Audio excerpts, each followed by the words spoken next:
Hai semua, selamat datang ke channel Vels Lifestyle. Saudara-saudara, tuan-tuan dan puan-puan semua.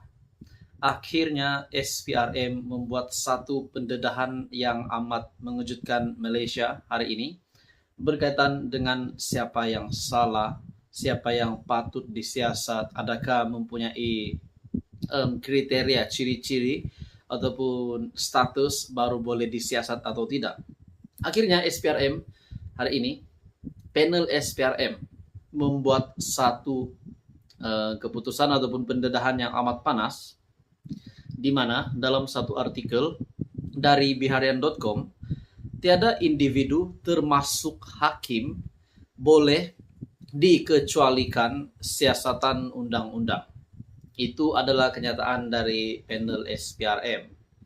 Panel Penilaian Operasi Suruhanjaya Pencegahan Rasuah Malaysia SPRM menegaskan tiada mana-mana individu atau pihak termasuk badan kehakiman boleh dikecualikan daripada penyiasatan penguat kuasa undang-undang. Pengerusinya, Datuk Ahmad Rosli Muhammad Syam, berkata dakwaan Badan Peguam Malaysia yang menyatakan bahawa SPRM sebagai badan penguat kuasa tidak kompeten atau tidak mempunyai bidang kuasa untuk menyiasat bekas Hakim Mahkamah Tinggi adalah tidak benar. Okey, baik tuan-tuan dan puan-puan, sebelum saya meneruskan isu panas ini, saya meminta jasa baik anda untuk bantu channel ini dengan menekan butang like. Anda juga boleh share video ini dan tekan butang subscribe. Artikel yang panas ini dari biharian.com. Dalam kes SRC International terdapat sabitan yang kukuh serta melepasi beberapa peringkat rayuan oleh defendant. Kesimpulannya, saya berpendapat bahawa tiada sesiapa atau pihak yang berhak dikecualikan daripada penyiasatan oleh penguat kuasa undang-undang, sama ada anggota pentadbiran, badan perundangan atau badan kehakiman.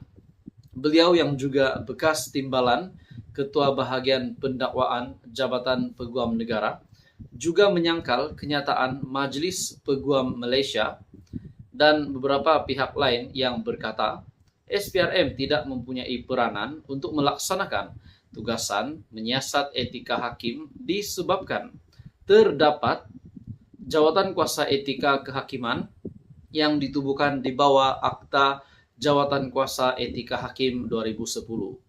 Ia tidak sepenuhnya betul, terutamanya dalam penegasan bahawa SPRM tidak mempunyai kuasa atau kecekapan. SPRM diwujudkan sebagai satu entiti untuk memerangi rasuah Malaysia. Ia diberi kuasa oleh Akta Pencegahan Rasuah Malaysia 2009 untuk menyiasat sebarang bentuk rasuah dan salah guna kuasa. Tiada agensi atau badan lain yang mempunyai kuasa yang lebih tinggi dan tidak mempunyai kecekapan untuk menyiasat kesalahan jenayah rasuah, katanya. Beliau juga menjelaskan apabila menerima laporan atau aduan rasuah, salah guna kuasa atau penyelewengan, SPRM bertanggungjawab untuk menyiasat dan apabila disiasat, lalu menemukan bukti dan fakta untuk menyokong unsur rasuah atau salah guna kuasa, kertas siasatannya kepada peguam negara. Jadi satu isu yang panas ini tuan-tuan dan puan-puan, tiada individu termasuk hakim boleh dikecualikan siasatan undang-undang menurut panel SPRM. Panel Penilaian Operasi SPRM menegaskan tiada mana-mana individu ataupun pihak termasuk juga badan kehakiman boleh dikecualikan daripada penyiasatan penguat kuasa undang-undang. Pengerusinya Datuk Ahmad Rosli Muhammad Syam berkata, dakwaan Badan Peguam Malaysia yang menyatakan bahawa SPRM sebagai badan penguat kuasa tidak kompeten atau tidak mempunyai bidang kuasa untuk menyiasat bekas Hakim Mahkamah Tinggi adalah tidak benar. Jadi tuan-tuan dan puan semua, apa komen anda? Teruskan bersama di dalam channel ini untuk info padu, info hangat. Jangan lupa tekan butang like, share dan subscribe. Hai semua, salam sejahtera Malaysia. Selamat datang ke channel Vels Lifestyle.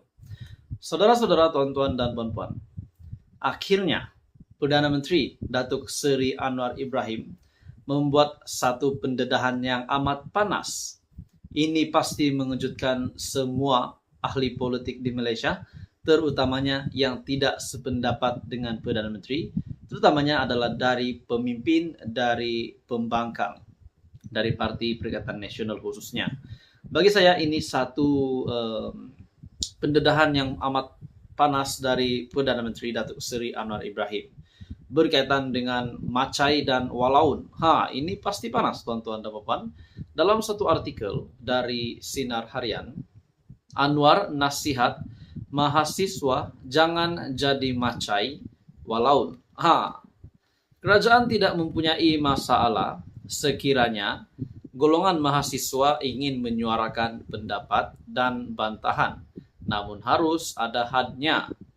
Perdana Menteri Datuk Seri Anwar Ibrahim berkata, mereka harus menghormati sistem dan bukannya menjadi macai dan walaun yang menghentam kerajaan tanpa fakta.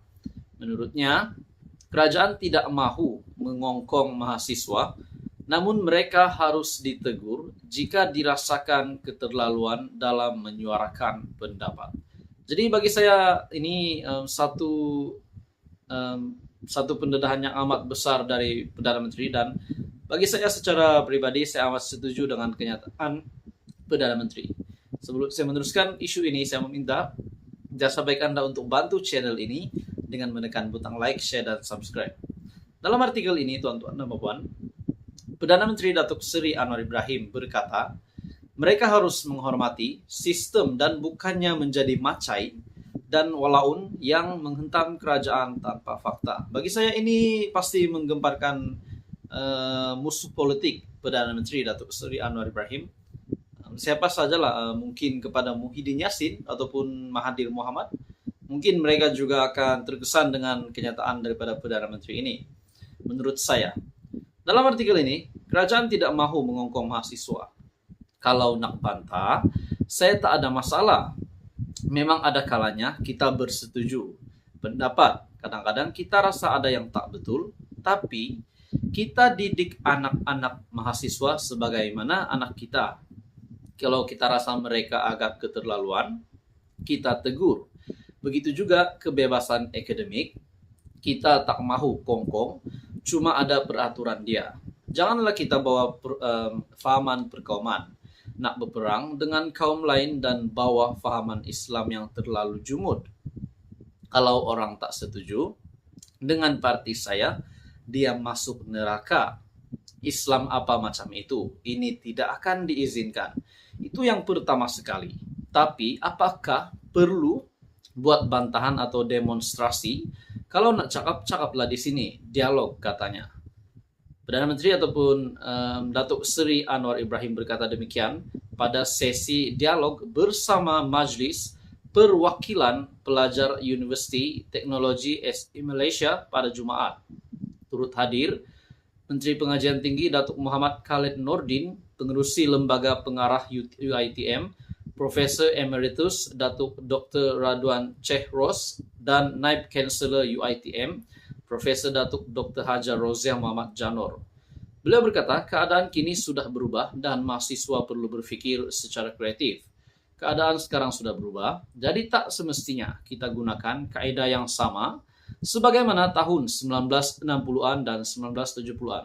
Namun tuan-tuan dan puan semua, apa yang saya tertarik di sini, kenyataan daripada Perdana Menteri berkaitan dengan kita tak mahu kongkong, cuma ada peraturan dia. Janganlah kita bawa fahaman perkauman, nak berperang dengan kaum lain, dan bawa fahaman Islam yang terlalu jumud.